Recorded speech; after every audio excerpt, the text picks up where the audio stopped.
Bip, bip, bip, bip. Assalamualaikum, hai salam sejahtera. Jumpa lagi untuk video kali ini. Okay, kepada mereka yang baru sampai ke saluran atau channel ni, nama aku Afdaluddin Zainuddin. Okay, dekat sini selalunya aku akan sembang pasal Grab atau e-hailing lah. Okay, tapi banyak pasal Grab lah. Alright, untuk mereka yang komplain kenapa mic ni macam ni, lindung muka ni, sebab mic ni dia kalau jauh, dia macam jauh sikit macam ni kan, dia jadi tak dengar. Tak apa nak dengar sangat sebab aku dengar kat sini kan.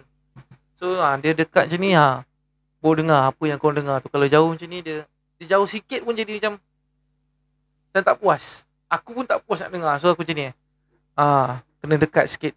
So aku tak tahu nak ke bawah macam ni ke, kan, macam ni ke.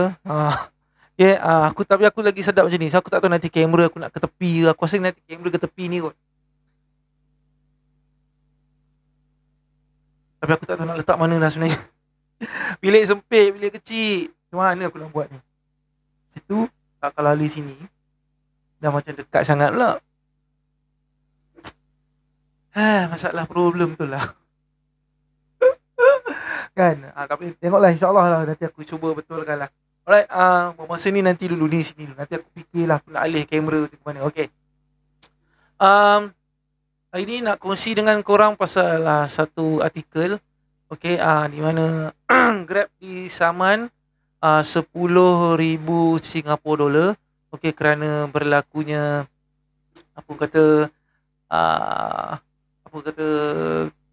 penyalahgunaan data pengguna terhadap 21,000 pengguna yang itu termasuk driver dan juga pengguna lah. Okay, 21,000 ramai juga. 21,000 Singapura kecil kan. So terhadap 21,000 pengguna dan juga pemandu digunakan oleh pihak ketiga lah. So aku baca-baca artikel tu, ada sebab kenapa dulu dekat Malaysia pun ada Grab Hitch. So sekarang dah tak ada. Adalah sebab dulu Grab Hitch dekat Singapura tu, Grab Hitch bila dia nak match driver dengan passenger tu apa bagai, so data tu terkeluar lah apa bagai, so bertukar-tukar kat situ dan kat situlah jadi bridge-nya. So aku tak tahu macam mana bridge, tapi sistemnya begitulah. Sebab tu yang Grab kena saman. Pisang juga Grab kena saman tak? Ya, tapi ramai yang cakap alah Grab kena saman 10,000 Singapore dolar. Celah gigi je kan. Celah gigi je bayar. Tapi pisang lah sebab baru ni tu hari dekat Indonesia dia kena saman kan. So aku tak ingat tu berapa ratus ribu ke juta kan kena. Tu hari kat Indonesia. Lepas tu ni dekat Singapura pula kan. Tak cukup lagi dengan tu. Lepas tu dekat Filipina dah stop dah sebab kan kita punya handphone kan macam kotak hitam kan. Kotak hitam. So dekat Singapura dah Singapura pula, sorry, dekat Vietnam ke Filipina aku dah tak ingat dah. Okay, dia dah stop pilot test untuk passenger punya selfie verification tu. Dia kata passenger, driver tak tahu, tapi dia kata kat situ passenger untuk selfie verification. Lepas tu yang boleh rekod video, audio. So 3 benda lah. So selfie tu jadi ini, boleh rekod video dengan audio. So tu dah jadi bridge, orang kata privacy lah kan. So itulah dia. So jadi hal juga tu. So dekat kita Malaysia, dia boleh detect kita punya, kalau yang untuk driver punya lah, boleh detect untuk korang buat laju ke tak kan. Yang tu boleh detect kan. So itulah. So dekat sana test terpaksa stop. Sebab itulah benda-benda sensitif ni. Privacy. Payah juga kan. Payah juga nak berniaga ni. Nak buat app pun macam-macam hal tu kan. Dia kadang-kadang macam tu hari, macam kes Maika tu hari, dia tanpa sengaja data tu keluar tau. Yelah sebab dia tukar rumah baru kan. Dia tukar rumah baru, Maika Super App. So app lama dia diambil oleh satu app ni kan. Lepas tu app tu dah ada data tu, dia belasah kan. Suka hati je kan. Tu payah tu. So dia jadi data breach tu terjadi tanpa sengaja.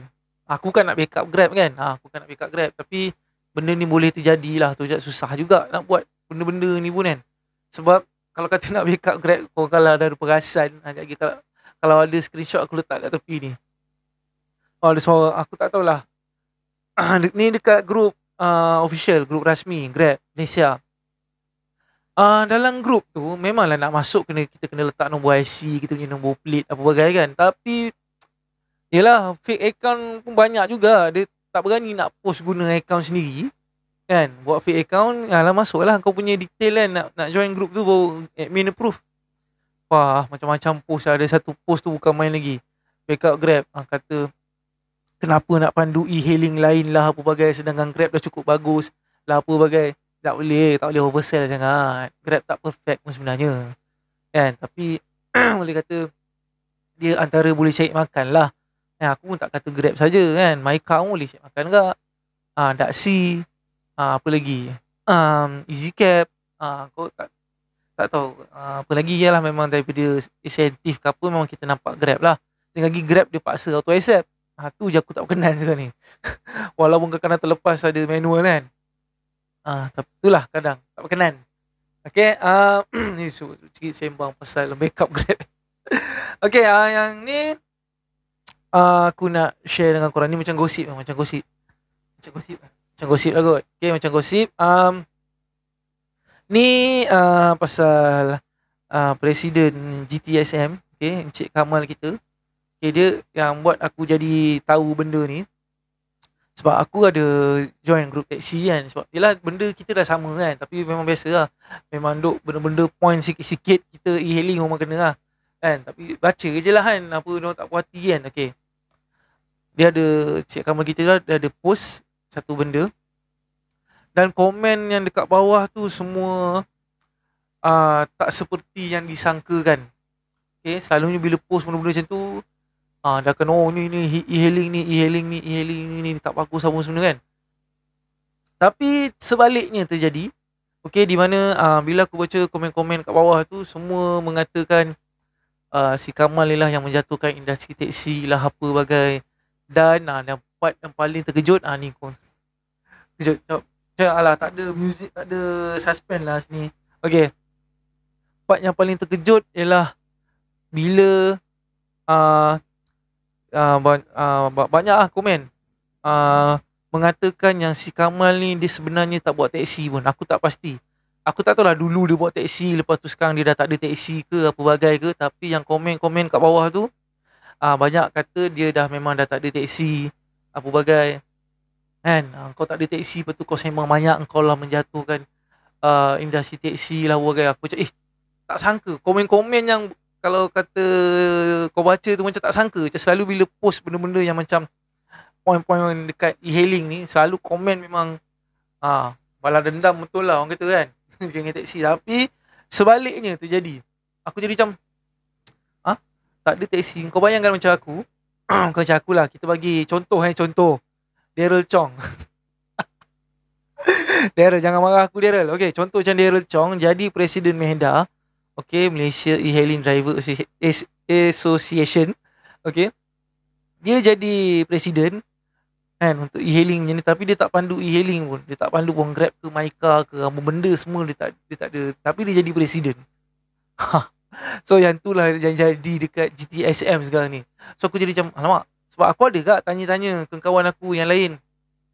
Aku tanya kat grup. Aku tanya kat grup lah aku tanya. Aku tanya seorang member aku yang dulu bawa teksi kan. Lepas tu dia pun cakap, dia pun cakap dia pun dengar-dengar juga. Dia tak adalah baca yang dalam post tu, tapi dia kata aku pun ada dengar-dengar juga.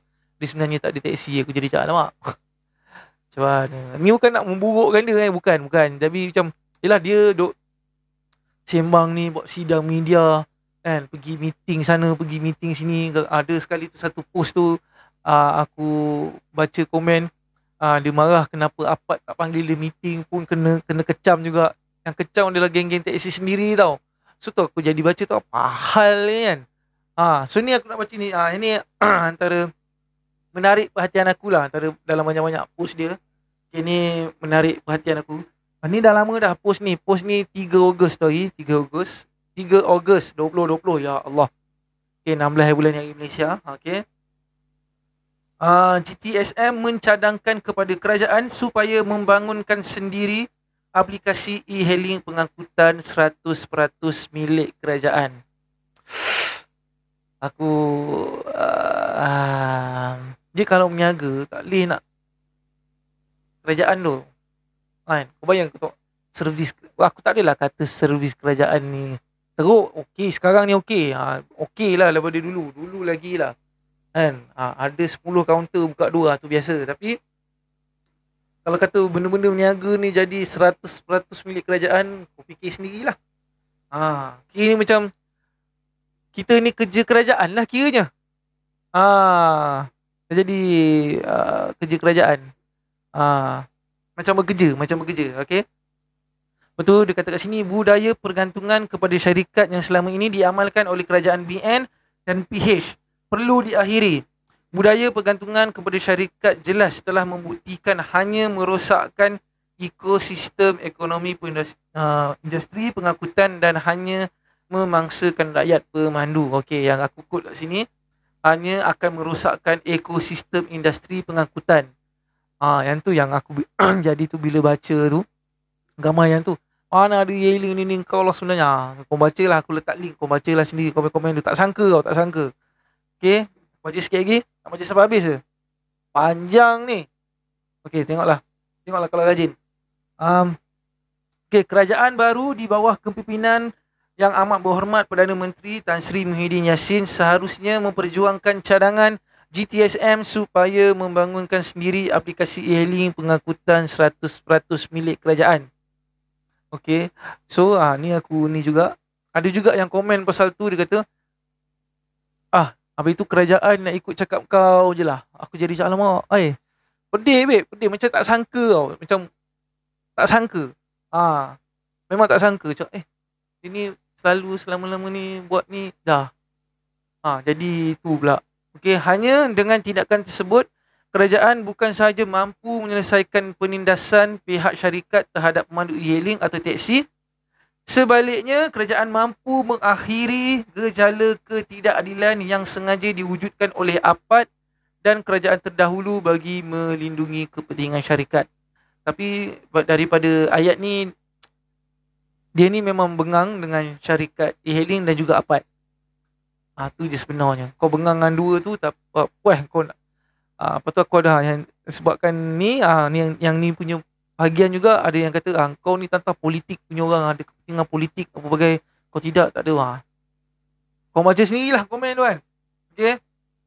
Secara tidak langsung dengan adanya aplikasi e-hailing pengangkutan milik kerajaan, kerajaan mampu mewujudkan keharmonian di dalam industri serta mengimbangi kadar tambang yang berpatutan kepada penumpang tanpa menzalimi pemandu teksi maupun pemandu e-hailing. Okey lah. Katalah kalau kata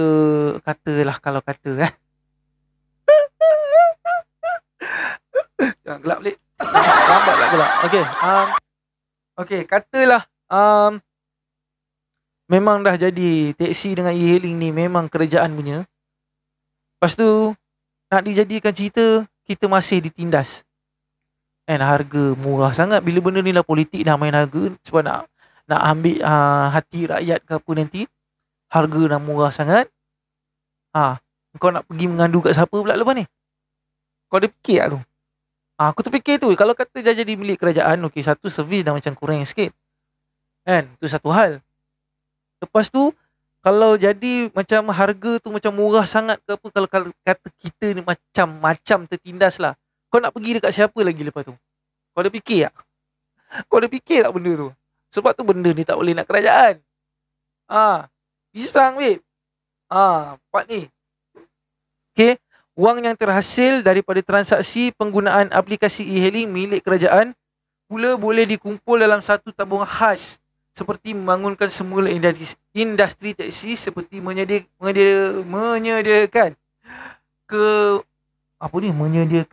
kemudian pembiayaan kenderaan teksi kepada pemandu teksi tanpa sebarang birokrasi, mewujudkan insurans berkelompok, menyediakan beasiswa untuk anak-anak pemandu menyambung pelajaran dan sebagainya. Ni macam kau semua nak suruh kerajaan payung je ni. Tu aku cakap kalau benda ni tak boleh. Ni memang aku tak setuju lah. Sebab kalau kata semua, kau bayangkan jadi kerajaan, kau bayangkan nak cash out kadang Grab pun kadang lambat, Myka pun aku dengar lambat juga. Bayangkan kalau kerajaan nak cash out macam mana. Lepas tu wang yang terhasil boleh transaksi, kau nak buat macam ni pula. Wah, kalau tabung macam okey lah kan. Ni aku tak setuju. Sebab kan insurans kan dah ada. Betul tak? Insurans kan je mahal-mahal. Sekarang ni kalau insurans kelompok ke apa bagai, bukan memang dah ada ke kalau taksi lah. Kalau e-hailing aku tahu yang insurans berkelompok ni ada tapi kena beli. Yang Grab punya yang cap ni tu kan. So yang taksi ni tak silap aku memang ada. Dia memang kena beli tak silap aku. Dia menyediakan beasiswa. Wah, habis tu PTPTN tu buat apa? Banyak tu PTPTN ada apa. Macam-macam lah ada untuk anak-anak orang semua belajar sekarang ni. Wah, kesimpulannya. Wah, hanya kerajaan yang benar-benar tulus mampu membawa pembaharuan yang lebih baik kepada rakyat. So tuan kata yang ni tu lah. Dia ni macam ada kepentingan politik sikit. Okay. Apart HQ perlu yang selama ini menimbulkan banyak kemusnahan kepada industri dan menzalimi pemandu teksi perlu dirombak. Mereka tidak mempunyai nilai insan. Tu kata tu yang kat sini Anong kata takkan dapat nak ikut cakap kau nak buat apa-apa nak kena report dekat kau. Payah juga kan, kau NGO. Okey, mungkin juga SPRM wajar masuk ke dalam agensi tersebut kerana tiada sebab melainkan mempunyai kepentingan tertentu, maka itu mereka bermati-matian mahu mengekalkan dua aktiviti yang sama dalam dua kelas yang berbeza. Ini aku tak faham apa maksud dia. Dua kelas yang berbeza, persendirian dengan persendirian e-hailing ke apa? Ya kot. Mungkin tu juga kot. Dia nak mempertikaikan tu. Itulah. Tu cakap dah, kau kata dah ambil PSV, dah pergi Puspakom, benda semua pun masih tak perhati. Yang ni contoh. Okey. Di manakah kewajaran teksi dikategorikan sebagai komersial dan kenderaan e-hailing pula dikategorikan sebagai kenderaan persendirian e-hailing. Sedangkan kedua-dua aktiviti tersebut menjalankan perkhidmatan yang sama, iaitu mengambil dan menghantar penumpang dari satu destinasi ke satu destinasi dengan mengenakan sesuatu kadar tambang. Okey ni. Itulah nak bezanya. Teksi yang boleh bawa teksi tu kan. Contoh teksi A tu, orang yang ada atas orang nama yang ada atas teksi A tu sahaja yang boleh bawa teksi tu. Macam aku cakap sebelum ni kan, nama kau kalau tak ada permit dekat situ kau tak boleh bawa, kau tak boleh bagi orang lain bawa, kau tak boleh nak bagi bini kau bawa ke, suami kau bawa ke, anak-anak kau bawa ke kalau nama tak ada. Macam aku cakap tadi. Macam aku cakap dalam video sebelum aku ada explain. Kan? Nama atau permit saja, tapi yelah kadang orang suruh juga bawa lepas tu bagi sewa permit lah apa bagai. Patutnya tak boleh. Macam persendirian e-hailing, bezanya kereta tu kau boleh pakai untuk buat niaga kan, buat Grab ke apa ke, dan juga boleh juga bini kau nak pakai pergi pasar ke, anak kau nak pergi belajar ke apa bagai. Tu beza dia. Mungkin kat situlah dia tak puati kepelbagaian gunaan. Sebab teksi boleh guna orang nama ada atas permit je kan. So macam kereta persendirian, janji nama kau ada dalam insurans. Macam insurans pun sekarang dah tak ada nak tambah-tambah nama lah. Kau letak all driver, settle. Sesiapa pun boleh bawa kan. Mungkin dia tak puati kat situ. Okay. Fakta. Wah, komen lagi. Fakta sejak tahun 2014 lagi. Bukan benda ni daripada 2012 saya Grab. Mungkin dah sebab tahun 2012 My Taxi 2014 pun tukar nama tak silap aku. Okay. Sejak tahun 2014 lagi, saya secara peribadi telah mencadangkan kepada kerajaan BN di bawah kepimpinan Datuk Sri Najib melalui SPAT dan Syed Hamid Alba supaya kerajaan membangun sendiri aplikasi pengangkutan milik kerajaan. Tak sesuai. Tetapi mereka tetap mengamalkan budaya pergantungan kepada syarikat yang sehingga ke hari ini dia telah menzalimi ratusan ribu rakyat pemain industri dan menyebabkan berlakunya ketidakharmonian di dalam industri teksi negara. Rombak dia punya point nak rombak part je lah. So ni kalau kau baca-baca komen ni, itulah dia. Itulah dia. Kan? Lepas tu ada yang setuju kan, ada yang setuju. Ada yang setuju, ada yang tu. Tapi itulah bila aku baca-baca dia tu ada. Rupanya dia tak ada taxi tu, korang cari sendirilah komen-komen dia kan. Cari sendiri. Ada yang biasa lah, geng-geng taxi mesti setuju. Tapi kalau aku untuk jadi milik kerajaan 100%, aku macam tak bersesuai tu. Fikir sendiri. Kalau aku ambil point yang tadi, kalau kata kerajaan dah letak harga rendah sangat jadi kerajaan punya, lepas ni nak pergi mana pula? Mana kau nak lari? Tak terlari nanti kau nanti tu. Mana nak lari? Berhenti buat. Tu je, fikir tu je sekarang ni. Kalau kata kerajaan dah 100% milik kerajaan dan kerajaan letak harga rendah sangat, lah biasa mesti dah ada politik kan, nak ambil hati rakyat ke apa bagai. Dah rendah sangat, mana lagi kau nak komplain lagi lepas tu? Fikir tu fikir tu benda lain tu jangan fikir lagi. Jangan fikir permit ke apa bagai, tak payah. Kau fikir tu, bila kerajaan dah letak harga rendah sangat tu, kau nak mengadu dekat siapa pula? Okay, tu je aku bagi kau fikir tu dulu. Okay. Tu je, lama pula video ni, alright. Tu je. Sekian saja dari saya, Afdaluddin Zainuddin. Jumpa untuk video akan datang. Assalamualaikum warahmatullahi taala wabarakatuh dan salam sejahtera. Bye.